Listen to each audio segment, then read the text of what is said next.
Aujourd'hui, je vais répondre à une question simple et pourtant la réponse n'est pas évidente. Comment contacter la banque postale rapidement et gratuitement? Ça paraît simple, eh bien regardez la vidéo. Bonjour, je suis Steph et je gère la chaîne de comparativement.com qui est un site qui compare, synthétise et analyse les offres des différentes banques, néobanques et fintech pour que vous puissiez faire des économies sur vos frais bancaires.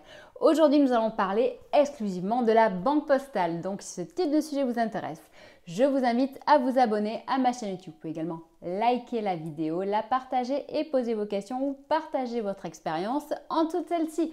Sachez que entre la vidéo et vos questions, il y a un descriptif et dans celui-ci, donc vous aurez justement toutes les coordonnées pour contacter la banque postale. En dessous, vous aurez également le lien pour comparer la banque postale avec les autres banques et éventuellement changer de banque pour réduire vos frais bancaires et trouver un acteur plus innovant ou plus réactif. Pour contacter la banque postale, il y a environ 6 possibilités. Cependant, beaucoup sont payantes et en plus, ce n'est pas toujours évident d'arriver à les joindre. Pour les contacter, la façon la plus rapide et plus évidente est de le faire par téléphone. Cependant, c'est payant. En effet, il faudra compter 15 centimes par minute plus le prix d'un appel local au 36-39 dans une certaine tranche horaire et sur certains jours pour contacter quelqu'un de sa banque et poser des questions d'ordre général.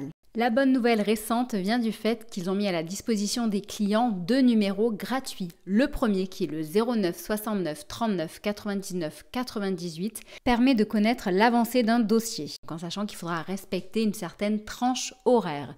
Le deuxième est le 09 69 39 36 39 et il permet de consulter le solde de son compte, mais il faut bien avoir avec soi toutes les informations d'authentification. Enfin, ceux qui souhaitent rencontrer un conseiller mais ne peuvent se déplacer en agence ont la chance de pouvoir organiser un appel en visioconférence. Ceci est possible à partir de l'espace client, donc il faut juste contacter son conseiller et fixer un rendez-vous.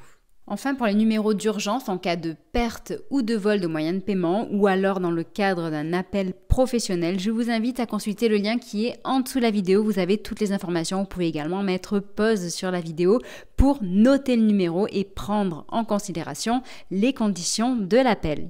Enfin, n'oublions pas la dernière option pour ceux qui ont le temps de se déplacer physiquement en agence. Sachez que la banque postale compte plus de 17 000 points de contact en France, dont 7 600 bureaux de poste. Faut juste y aller au bon moment.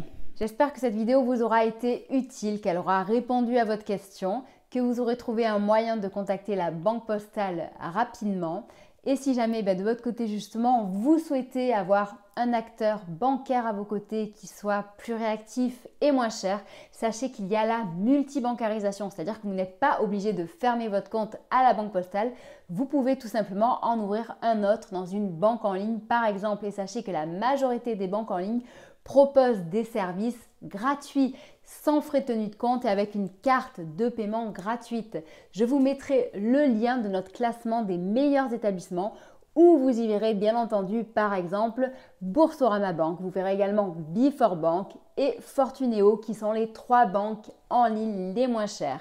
Si de votre côté vous voulez des services un peu plus hybrides ou un peu plus engagés avec par exemple la possibilité de faire du dépôt d'argent liquide dans des automates, eh bien je vous recommande de vous orienter vers Hello Bank ou Monabank qui sont des acteurs donc qui proposent des services payant un tout petit peu, c'est-à-dire qu'il y a un minimum de frais de tenue de compte. On démarre à 2 € pour Monabank et 5 € pour Hello Bank, en sachant que Hello Bank a également un service 100% gratuit qui s'appelle Hello One et qui fonctionne très bien. J'en profite d'ailleurs pour dire que Hello Bank est la seule banque en ligne qui donne l'accès au LEP, qui est le livret d'épargne populaire, qui est le livret réglementaire sécurisé, qui est le mieux rémunéré aujourd'hui. Donc bon, s'il y avait un acteur à choisir en ce moment, aujourd'hui, je dirais que ça serait justement Hello Bank avec son compte Hello One qui est ouvert à tous sans condition de revenu et en plus avec une prime de 80 € à l'ouverture.